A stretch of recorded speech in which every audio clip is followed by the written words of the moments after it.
Oke, jadi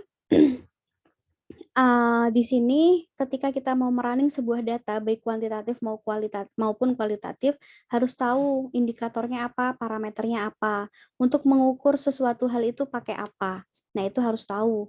Jadi, ketika mau meneliti, yang paling penting adalah teorinya mau pakai teori apa, kemudian perspektif yang akan dibangun perspektif seperti apa. Nah, di sini nanti teman-teman akan diminta untuk merunning atau membuat sebuah data, merunning sebuah data di mana ada X1 dan X2. Nah, di sini adalah kita mau meneliti terkait dengan bagaimana penerimaan dan penggunaan sebuah teknologi di masyarakat. Ya, jadi tujuan penelitian yang nanti datanya akan di-running setelah ini adalah bagaimana sih acceptance and use of technology dari masyarakat itu. Penerimaan dan penggunaannya itu seperti apa? Itu yang akan kita tahu. Nah, kemudian untuk mengukur acceptance and use of technology itu sebetulnya banyak sekali teori yang bisa digunakan.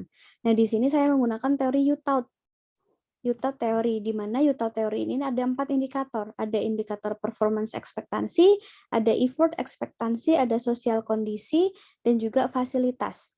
Nah, performance ekspektansi itu adalah bagaimana sebuah kinerja ya, apakah karena sesuatu hal yang dia inginkan itu sesuai dengan kinerja dia, maka dia menggunakan performance ekspektansi. Kemudian effort, seberapa jauh sih usahanya untuk menggunakan sebuah teknologi gitu. Kemudian sosial kondisi sosial itu seberapa berpengaruh. Kemudian fasilitas. Nah, saya nggak mau membebankan teman-teman keempat indikator ini. Kebetulan yang saya contohkan adalah tesis saya waktu saya S2. Jadi saya pas S2 itu meneliti terkait dengan bagaimana masyarakat itu menerima sebuah teknologi untuk kehidupannya, di mana itu mendukung keberlangsungan smart city gitu. Nah, yang akan kita teliti nanti cuma 2 ini, teman-teman. Kondisi sosial dan fasilitas, kondisi fasilitasnya. Jadi performance ekspektansi dan effort ekspektansi kita tidak akan teliti. Kalau 4-4-nya nanti ujinya lama gitu. Jadi yang dicontohkan hanya 2.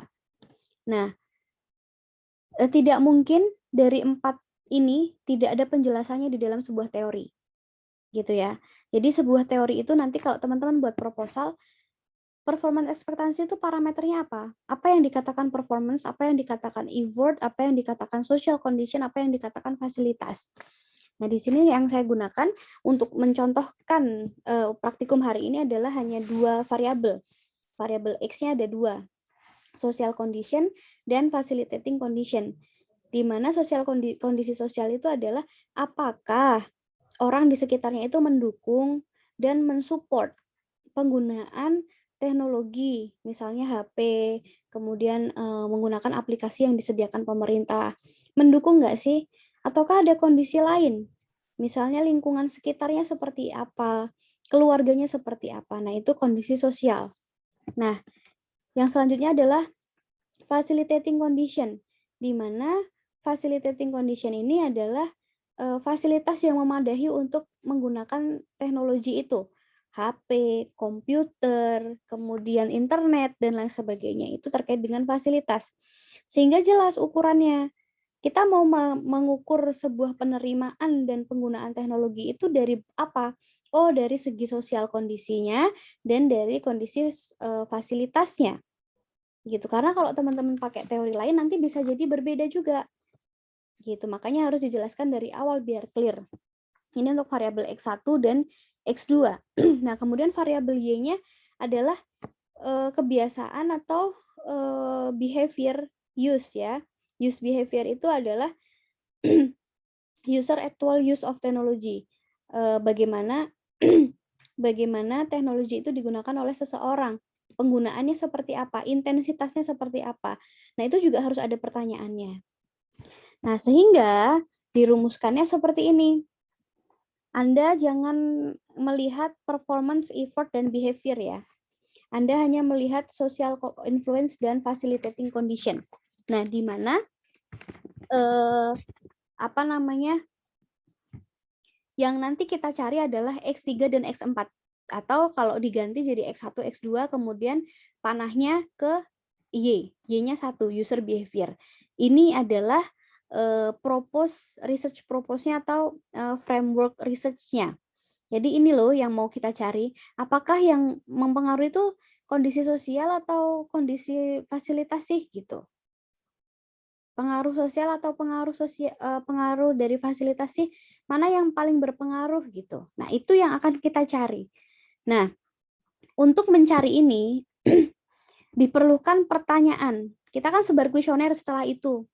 Ya, jadi setelah menentukan latar belakang ada apa permasalahannya, kemudian yang paling utama adalah teorinya tadi.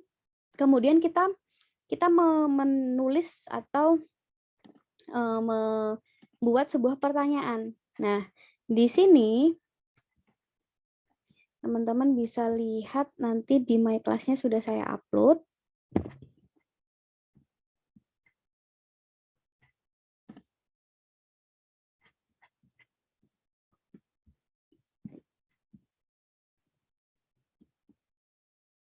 Nah, ini ya. Jadi yang mau dicari itu adalah perilaku pengguna. Bagaimana kebiasaan atau bagaimana perilaku orang itu menggunakan sebuah teknologi. Ternyata saya punya 3 pertanyaan. Maka di sini ditulis ini sudah pertanyaannya sudah di ini ya, di input kemudian dibikin Y1, Y2, Y3. Artinya adalah pertanyaan pertama, pertanyaan kedua, pertanyaan ketiga. Nah, kemudian yang keadaan sosial itu saya punya 4 pertanyaan. Keadaan sosial itu adalah seperti yang tadi saya katakan. Misalnya pertanyaannya, apakah saudara Anda mendukung Anda untuk menggunakan teknologi? Apakah ada yang menyuruh, apakah ada sosialisasi terkait dengan penggunaan internet misalnya. Nah, pertanyaannya ada 4 untuk keadaan sosial dan fasilitas kondisi atau kondisi fasilitas itu ada 3 pertanyaan. Gitu ya. Jadi pertanyaan ini didasarkan apa? Biasanya teorinya itu juga sudah memberikan parameter sehingga itu memudahkan kita untuk membuat sebuah pertanyaan. Nah, parameternya apa? Nanti kalau teman-teman cari jurnal internasional, kalau teorinya sama, biasanya dia akan melampirkan pertanyaannya juga. Nah, kita tinggal contoh gitu. Kenapa Y1, Y2, Y3, ada angka 5, ada angka 4, ada angka 3 misalnya, ini kita menggunakan skala Likert. Di mana skala Likert itu teman-teman juga sudah pelajari waktu belajar terkait dengan distribusi. Di sini yang kita pertemuan nah ini tren linear dan skala indeks. Kan teman-teman juga belajar ya di sini ya. Yang presentasi ada angka 1 sangat tidak setuju. Nah, kita menggunakan itu. Teman-teman. Jadi, itu kenapa, itu sebabnya kenapa ada angka muncul 5, 4. Nah, artinya dari pertanyaan yang saya ajukan itu ada sangat setuju. Oh, tidak setuju. Oh, sangat setuju, ini sangat setuju semua. Gitu, dari pertanyaan pertama, pertanyaan kedua, pertanyaan ketiga. Sehingga inilah nanti yang akan kita olah datanya. Sehingga inilah nanti dari kuesioner, ya dari teori tadi, dari teori yang sudah kita buat, kemudian kita melihat indikatornya apa, parameternya apa, kemudian sampai sebar kuesioner sudah selesai, ini yang akan kita input gitu. Jadi angka 5 itu menunjukkan sangat setuju, angka 4 menunjukkan setuju, angka 3 menunjukkan netral, dan lain sebagainya. Nah, itulah yang akan kita input. Nah, untuk contohnya itu ada 100 data. Jadi teman-teman untuk ini ya, bentar. Nah, ini. Jadi untuk contohnya lab 3, contoh data ini adalah ada 100 responden. Yang lab 3 assignment itu adalah data yang kalian harus olah nanti. Jadi data yang diolah, contoh dan soal itu beda. Contoh dan tugas itu beda. Yang tugas itu hanya 50. Nah, nanti caranya gimana? Nanti habis ini Mbak Lia akan segera memulai praktikumnya. Jadi nanti tolong diperhatikan yang dicari apa? Yang dicari nanti dari validity test, kemudian reliability test, kemudian korelasi regresi, sampai hipotesis, sampai kesimpulan dan interpretasi data. Dan ini harapannya saya teman-teman mengerjakan dengan serius karena ini nilai ini sangat membantu nanti ketika teman-teman yang lalu-lalu itu nilainya kurang maksimal ya karena praktikum yang sekarang agak panjang jadi saya kasih skor yang paling tinggi nah sehingga kalian bisa manfaatkan dengan baik gitu. Oke, mungkin itu dari saya. Silahkan dilanjutkan untuk praktikumnya Mbak Lia.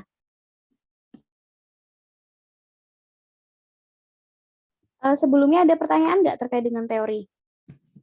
Cukup paham ya? Karena 11-12 dengan kualitatif.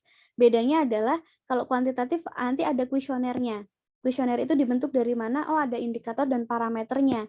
Kalau kualitatif itu hanya ditranslate atau diterjemahkan ke sebuah pertanyaan terbuka yang nanti akan diwawancara. Tapi kalau yang kuantitatif itu pertanyaan tertutup. Jawabannya ya, oh sangat setuju, tidak setuju, dan lain sebagainya. Gitu.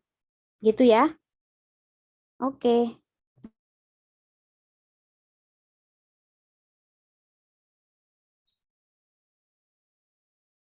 Saya izin share screen untuk materinya.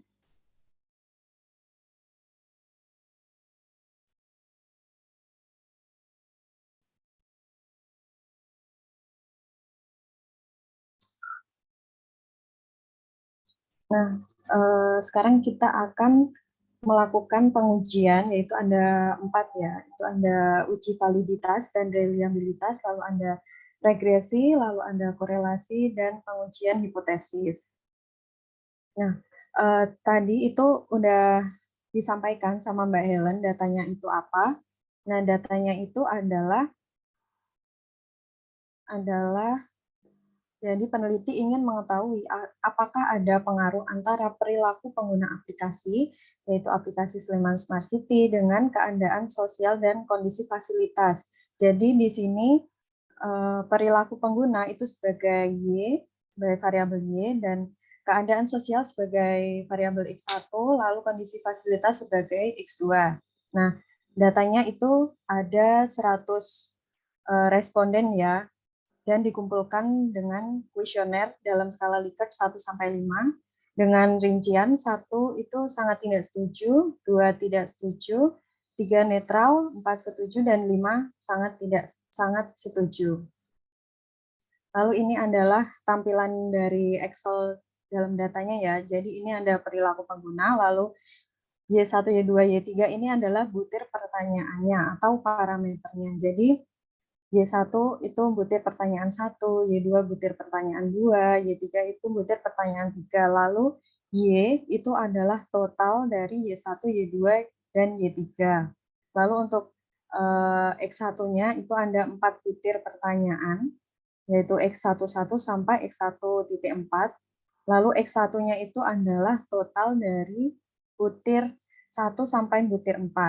Lalu ada kondisi fasilitas atau X2, itu terdapat 3 butir soal atau parameternya ada 3 ya. Lalu totalnya itu ada di X2, seperti itu. Lalu yang pertama, kita akan menguji validitas dan reliabilitas. Nah, jadi apa itu validitas? Validitas itu adalah ketepatan atau kecermatan atau kebenaran suatu instrumen dalam pengukuran. Nah, jadi data itu harus valid ya. Jadi jika alat ukur itu valid, maka hasil pengukurannya pun juga akan valid. Nah, untuk suatu instrumen penelitian itu dapat dikatakan valid apabila nilai corrected item total correlation atau korelasinya itu lebih dari 0,3. Nah, lalu ada reliabilitas. Nah, reliabilitas ini digunakan untuk mengetahui konsistensi alat ukur. Apakah alat pengukur yang digunakan dapat diandalkan dan tetap konsisten jika pengukuran tersebut diulang.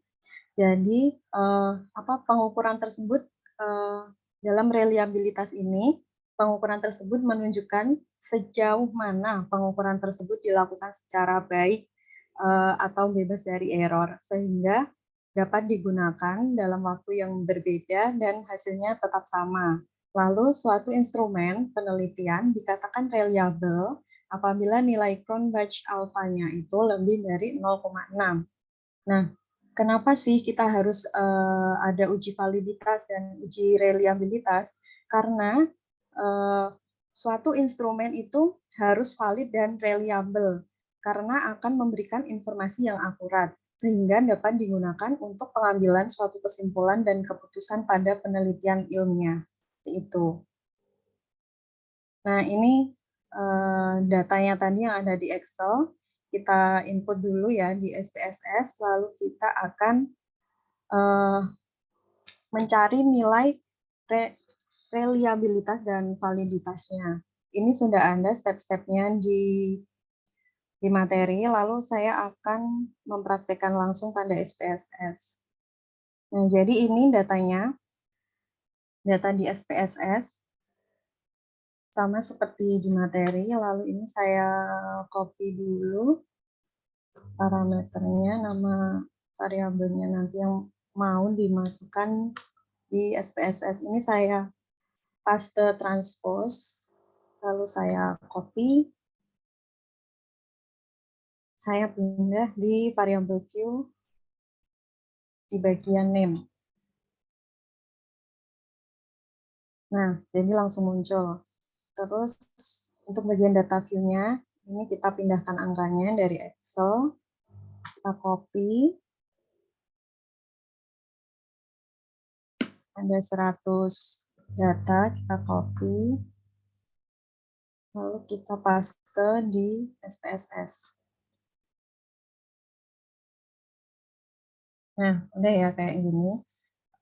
Lalu yang selanjutnya kita akan mencari nilai valid dan nilai reliabilitasnya. Kita klik analyze, kita pilih scale, reliability analysis. Lalu kita klik.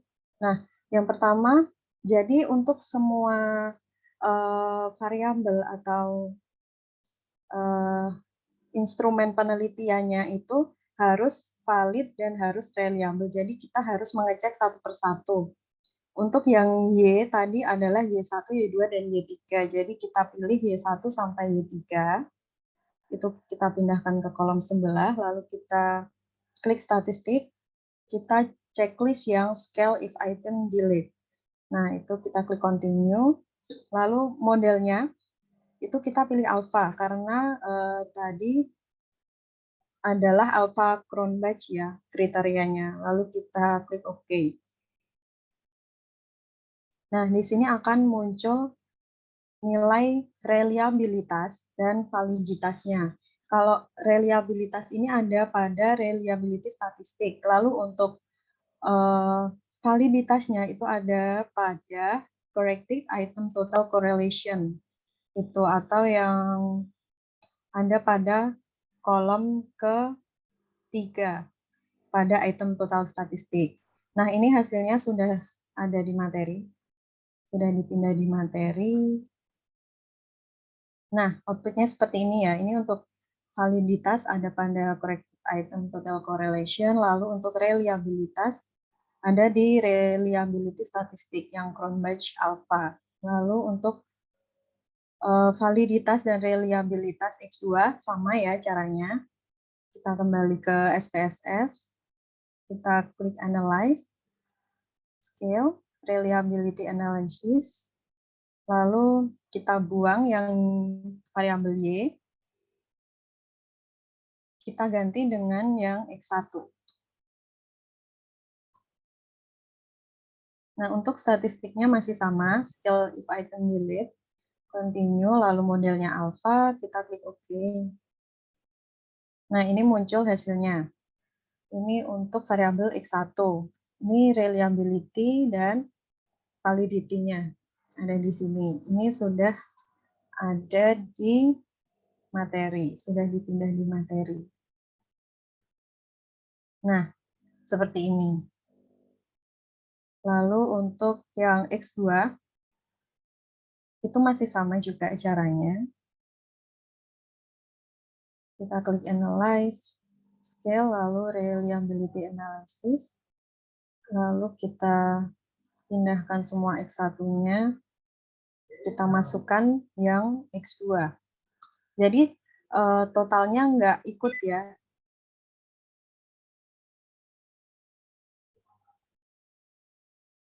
Nah, ini kita pindah, lalu sama masih scale if item delete, continue, lalu modelnya alpha, kita klik OK.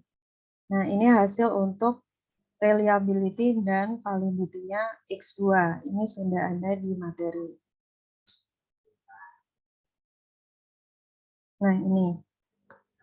Lalu kita sederhanakan hasilnya jadi seperti pada tampilan di layar pada tabel. Itu ada nilai uji validitas dan reliabilitas variabel Y, X1, dan X2.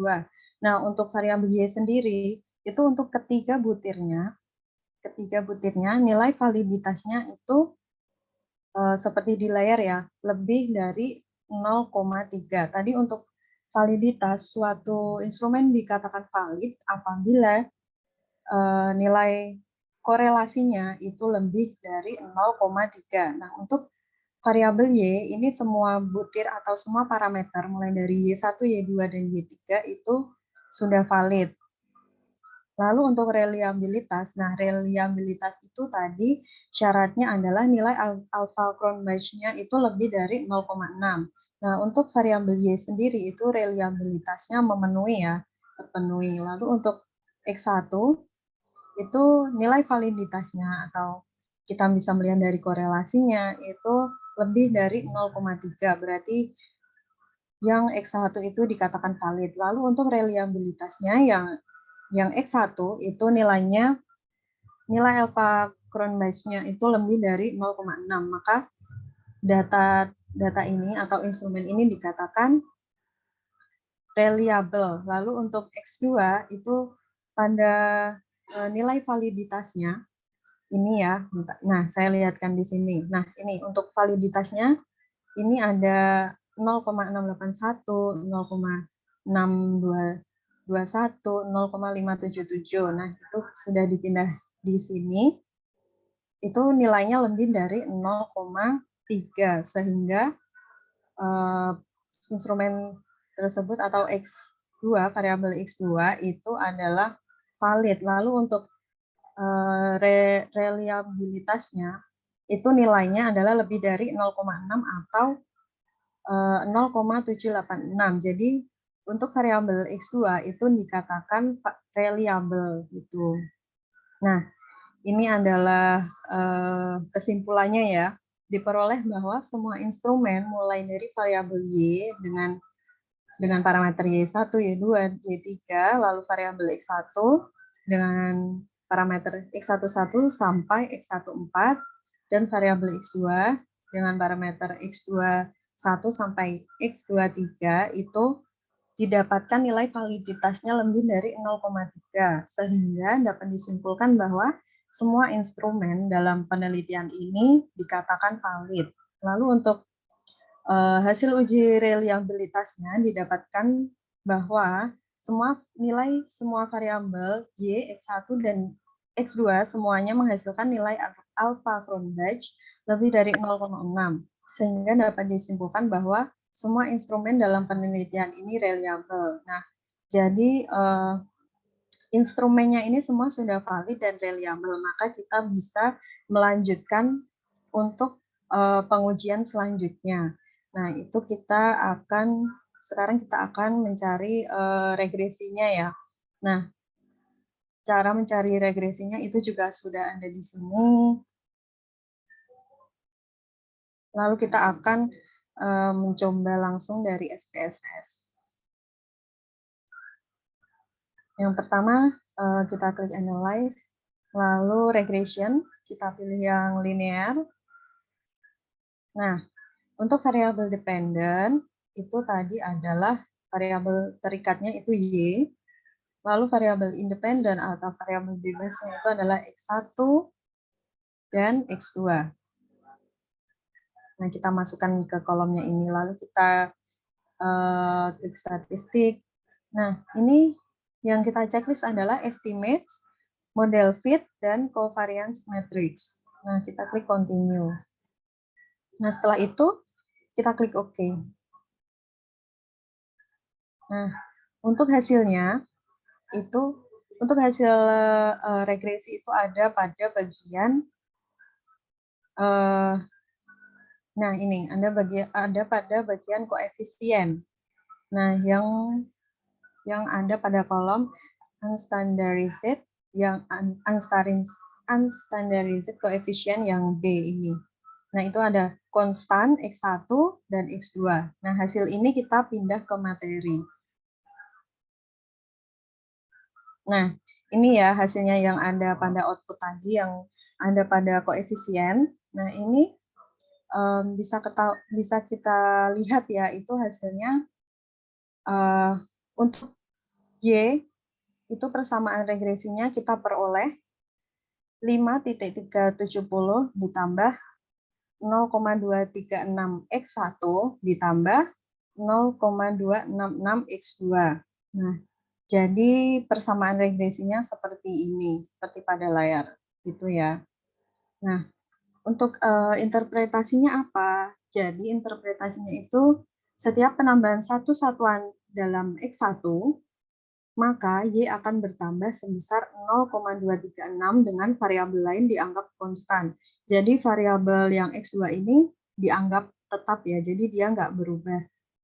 Itu. Lalu untuk interpretasi yang kedua itu setiap penambahan satu satuan X2, maka Y akan bertambah sebesar 0,266 dengan variabel lain dianggap konstan. Seperti itu. Jadi hasil persamaan regresinya kalian bisa lihat pada output yang koefisien. Gitu. Nah, untuk selanjutnya kita akan mencari korelasi dan determinasi. Korelasi dan determinasi itu ada pada output bagian summary. Nah, pada bagian summary ini terdapat nilai dari koefisien korelasi dan koefisien determinasi.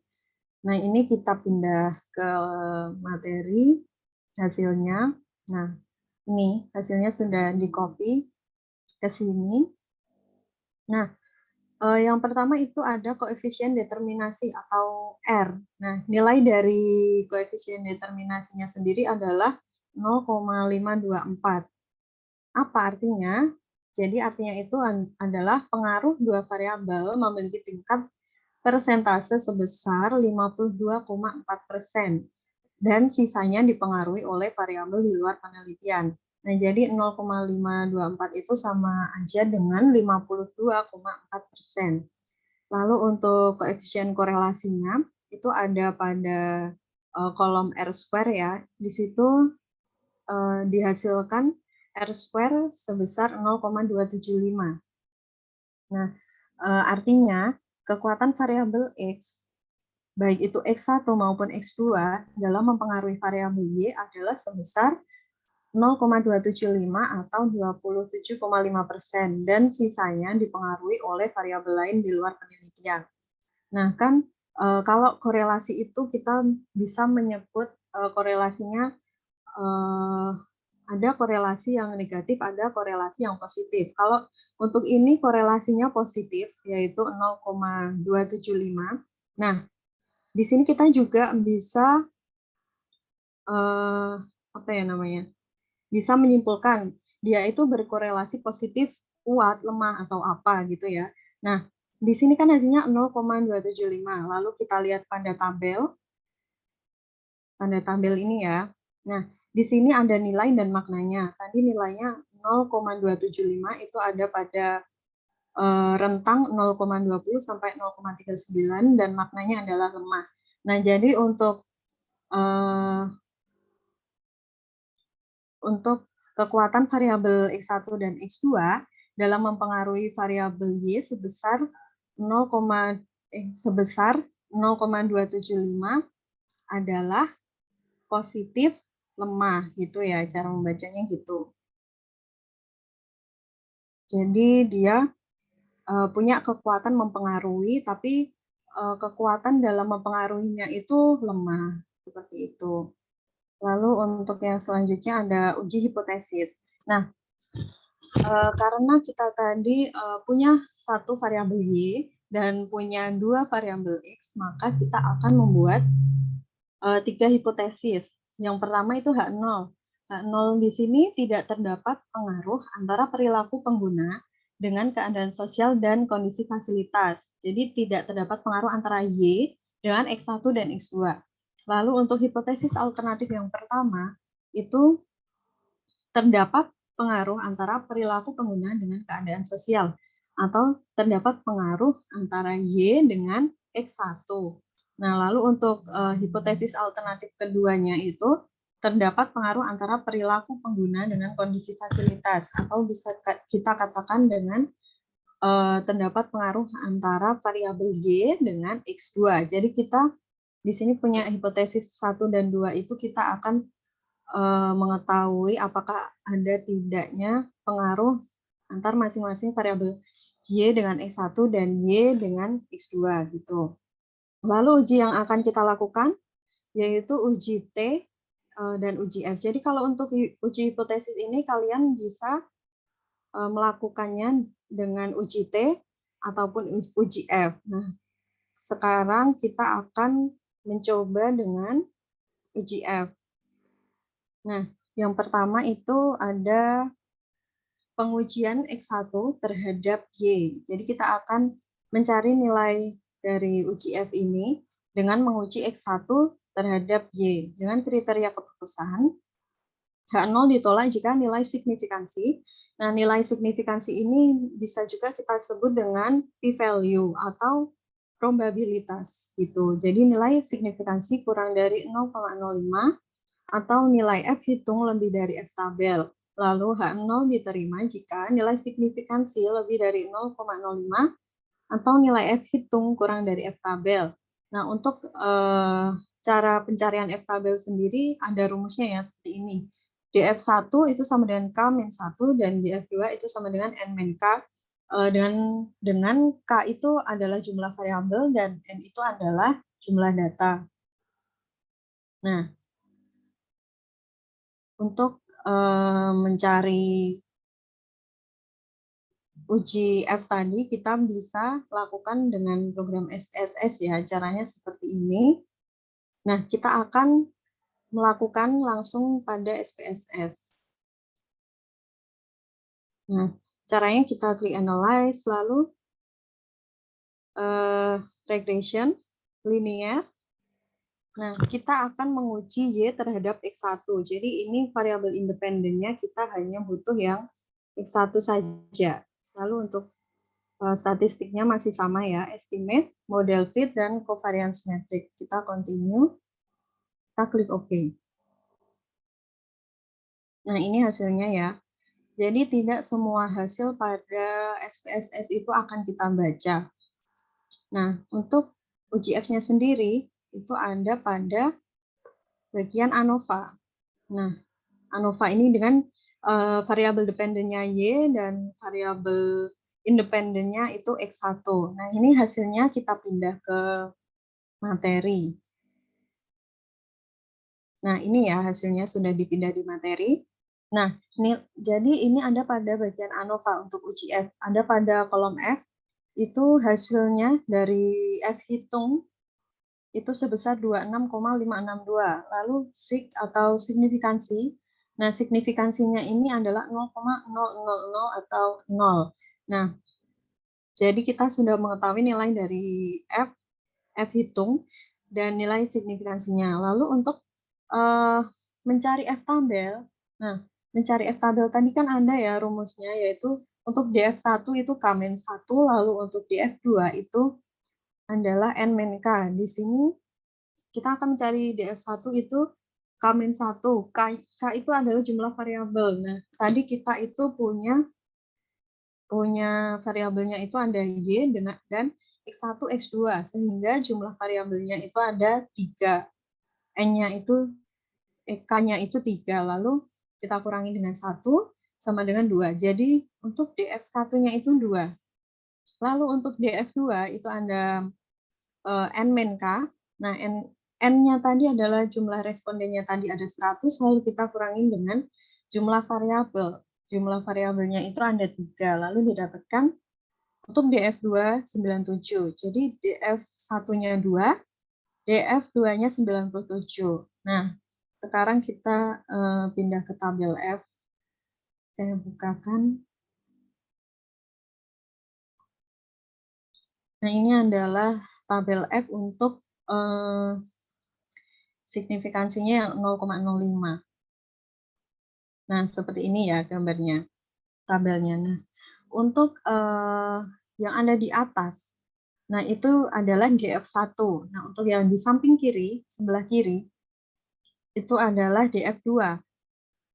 Lalu kita tadi sudah menemukan ya, ini tadi. Nah, ini DF1-nya 2 dan DF2-nya 97. Kita lihat di tabel. Nah, DF1-nya 2, DF2-nya itu 97. Jadi untuk DF1 kita cari kolom yang 2, yang nilainya 2 itu ada pada kolom kedua dari sebelah kiri itu ada DF2 ya. DF1-nya nilainya 2. Lalu untuk DF2 itu nilainya 97. Jadi kita scroll ke bawah, kita cari yang DF2-nya 97. Nah, ini ya. DF2 itu 97, lalu DF1-nya itu ada 2. Nah, ini didapatkan nilai dari F tabelnya itu ada sebesar ini, 3,09. Jadi untuk DF1-nya 2 dan DF2-nya 97, nilai dari F tabelnya adalah 3,09. Nah, ini ya, nilai dari F tabelnya itu adalah 3,09. Nah, jadi kita dapat menyimpulkan dari hasil perhitungan di atas, itu didapatkan nilai signifikansi sama dengan 0,000 itu kurang dari alfa, di mana alfanya itu 0,05, dan F hitung kita dapatkan sebesar 26,562 itu lebih besar daripada F tabel, yaitu sebesar 3,09. Maka H0 ditolak atau H1 diterima, sehingga dapat disimpulkan bahwa terdapat pengaruh yang signifikan antara perilaku pengguna dengan keadaan sosial. Nah, di sini jadi kita dapat menyimpulkan bahwa ternyata variabel X itu mempunyai pengaruh terhadap variabel X1 gitu. Nah, lalu untuk tadi kan kita menguji yang X1 terhadap Y, sekarang kita menguji yang X2 terhadap Y. Dengan kriteria keputusannya masih sama, dengan F tabelnya juga sama ya rumusnya. Nah, kita cari lagi menggunakan SPSS. Nah, caranya masih sama, kita analyze, regression, linear. Nah, sekarang variabel independennya kita ganti menjadi X2. Untuk statistiknya masih sama, kita klik continue, kita klik OK. Nah, tadi ada pada bagian ini, koefisien. Nah, hasilnya yang ada di SPSS ini kita sudah pindah di materi. Nah, ini ya, untuk hasil uji F yang variabel X2. Jadi dependennya Y dengan independennya X2. Di sini nilai F hitungnya adalah 24,778 dengan signifikansinya 0,000. Lalu untuk F tabelnya masih sama ya, karena jumlah variabel sama, lalu untuk jumlah datanya juga sama, jadi nilai F tabelnya sama ya, dengan DF1-nya 2 dan DF2-nya itu 97, didapatkan nilai F tabelnya 3,09. Nah, di sini kesimpulannya, didapatkan nilai signifikansi sama dengan 0 kurang dari alfa 0,05, dan F hitungnya 24,778 itu lebih dari F tabel atau 3,09.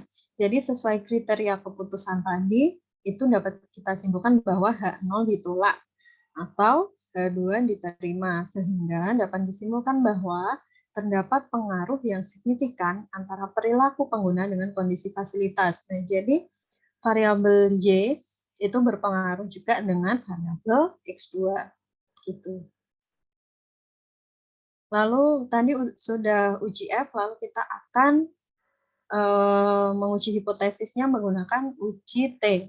Nah, kita akan menguji X1 terhadap Y dengan menggunakan uji T. Di sini kriteria keputusannya H0 ditolak jika nilai signifikansinya kurang dari 0,05 atau nilai T hitung lebih besar dari T tabel. Lalu H0 diterima jika nilai signifikansinya lebih dari 0,05 atau nilai T hitung kurang dari T tabel. Nah, dengan ini ya, cara membaca T tabel, cara mencari T tabel itu rumusnya seperti ini. Jadi alfa, lalu ada N, min K, min 1. Dengan K jumlah variabel dan N jumlah data. Nah, hasil uji T ini kita bisa peroleh dari output tadi. Nah, tadi kita yang pertama adalah uji T terhadap X1. Nah, kita cari tadi yang X1.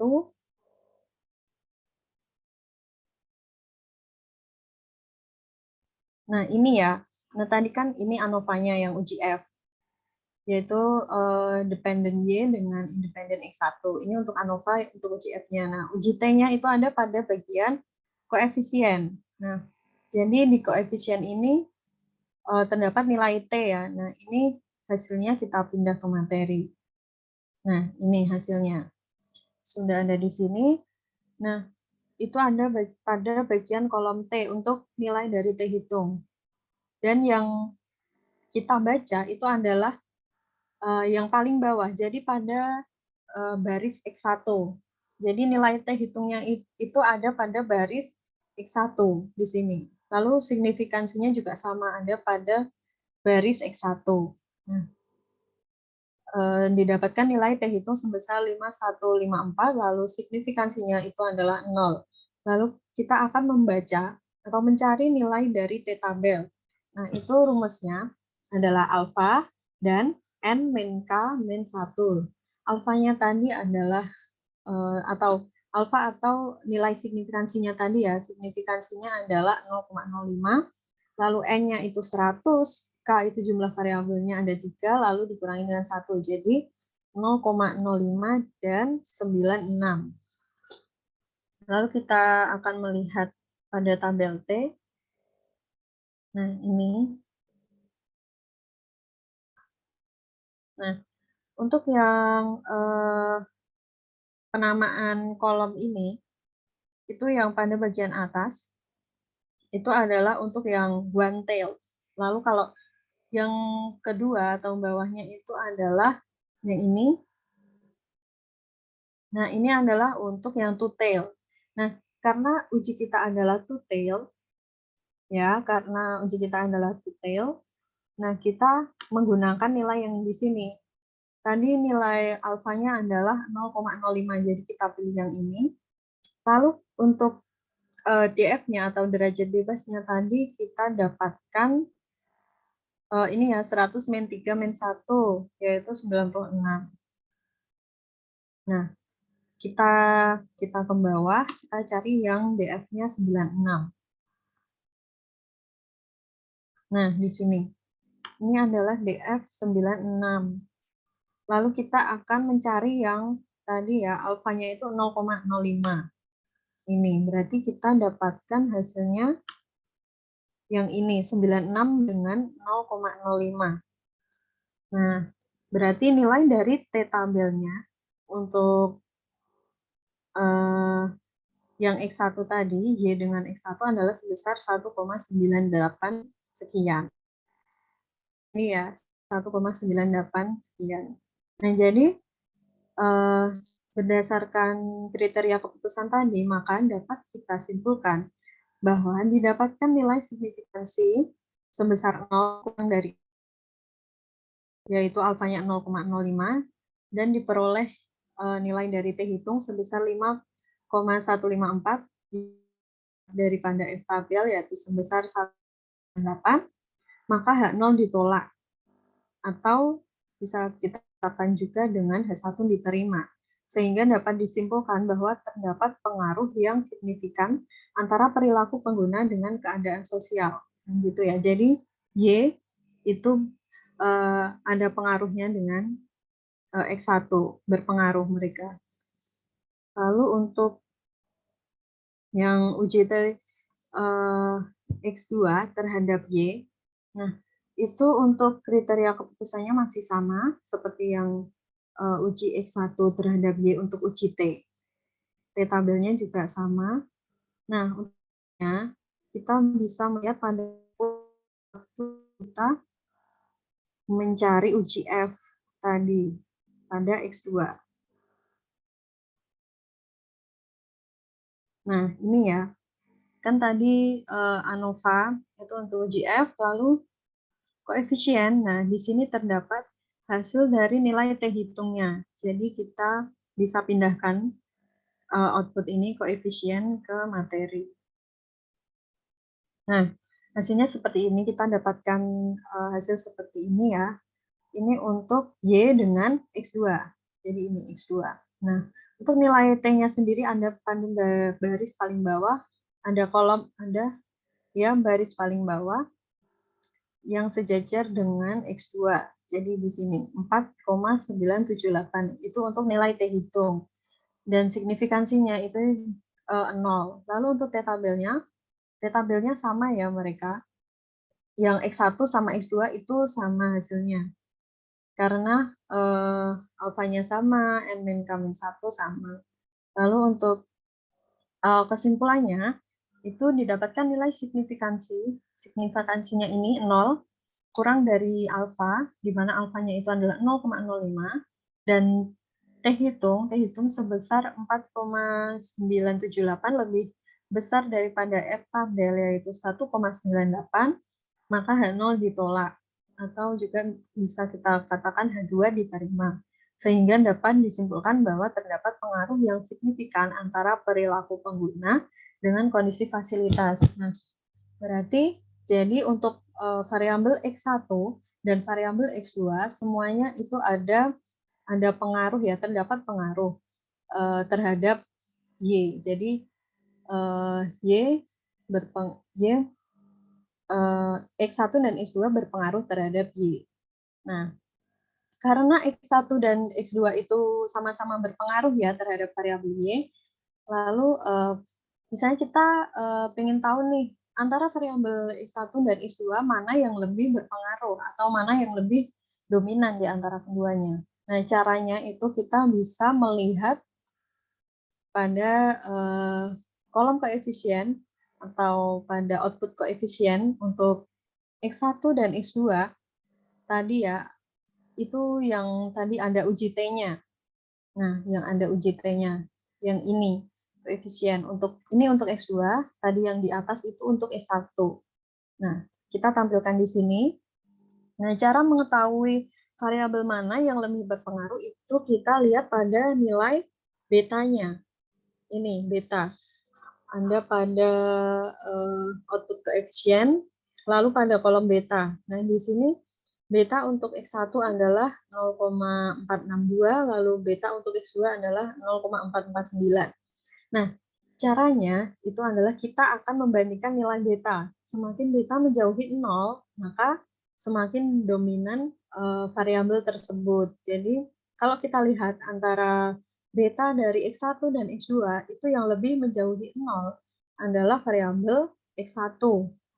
Seperti itu ya. Jadi, dapat kita simpulkan bahwa antara variabel X1 dan X2 yang lebih dominan atau yang paling berpengaruh itu adalah variabel X1 gitu. Dilihat dari nilai betanya.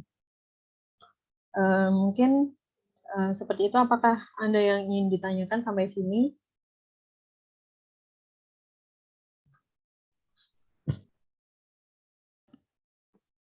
Baik, terima kasih Mbak Lia atas penjelasannya. Jadi teman-teman nggak usah khawatir nanti kalau misalnya mau buka tutorial lagi, insya Allah nanti siang atau nanti sore saya upload ke My Class untuk praktikum hari ini. Jadi Anda semua bisa ngulangin lagi, gitu ya. Tapi intinya apa yang sudah dikerjakan atau apa yang ada di SPSS itu sudah kita pelajari. Ya, jadi dari korelasi, regresi, itu kan juga kita sudah pelajari. Kemudian bagaimana menghitung hipotesis itu kan sebenarnya ada di Chi-square. Hipotesis itu kan apakah diterima H0 diterima atau H1 yang diterima, itu kan ada di Chi-square, ada X kuadrat waktu kita belajar Chi-square. Gitu. Korelasi regresi juga sudah dipelajari sehingga saya kira basicnya sudah dapat, cuman karena ini aplikasi baru dan maksudnya baru untuk teman-teman sehingga ya butuh ini saja, butuh pembiasaan dan teman-teman harus nyoba sendiri gitu. Nah, bagaimana dengan tugasnya? Tugasnya nanti sama harus ada 4 ya yang dicari sama persis kayak di PPT.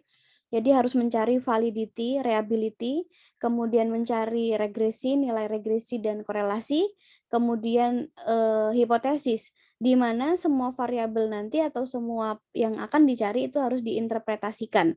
Misalnya kalau tadi kita bicara ternyata X1 dan X2-nya sama-sama diterima, nah itu interpretasinya seperti apa? Nah itu kan tadi sudah ada di contohnya di PPT.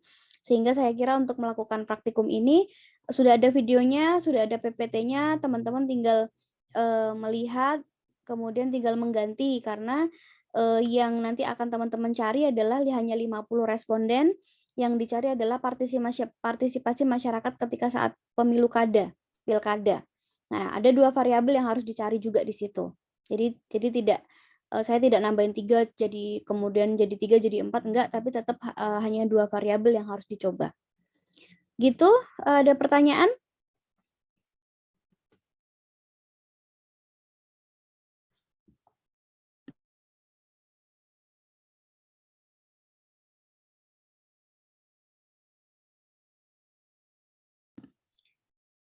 Kalau misalnya belum ada pertanyaan, nanti sebelum dikumpulkan, apakah Mbak punya saya benar atau salah, nanti bisa ditanyakan ya. Jadi Anda sebelum dikumpulkan kalau nggak yakin dan pengen nilainya 100 misalnya, boleh dikirim ke saya dulu baru diupload ke My Class. Sistem penguploadannya sama, harus pakai PDF file, jangan Word. Oke, Ragil masih ada Ragil? Muhammad Ragil Aziz masih ada? Hadir, Mbak. Oke, Ahmad Dowi masih ada? Ahmad Dowi? Ada? Hadir, Mbak. Alvin ada, Alia ada, Amanah Tri ada? Ada, Mbak. Arya Kartika Tama?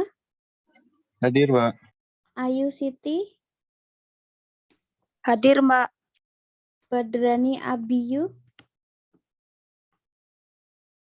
Badrani Abiyu?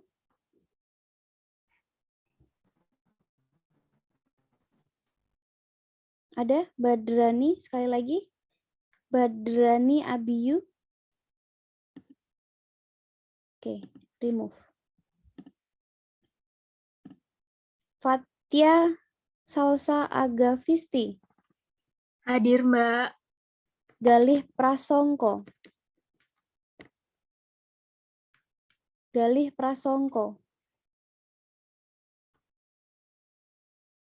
Galih Prasongko? Oke, remove. Gupita Ratih?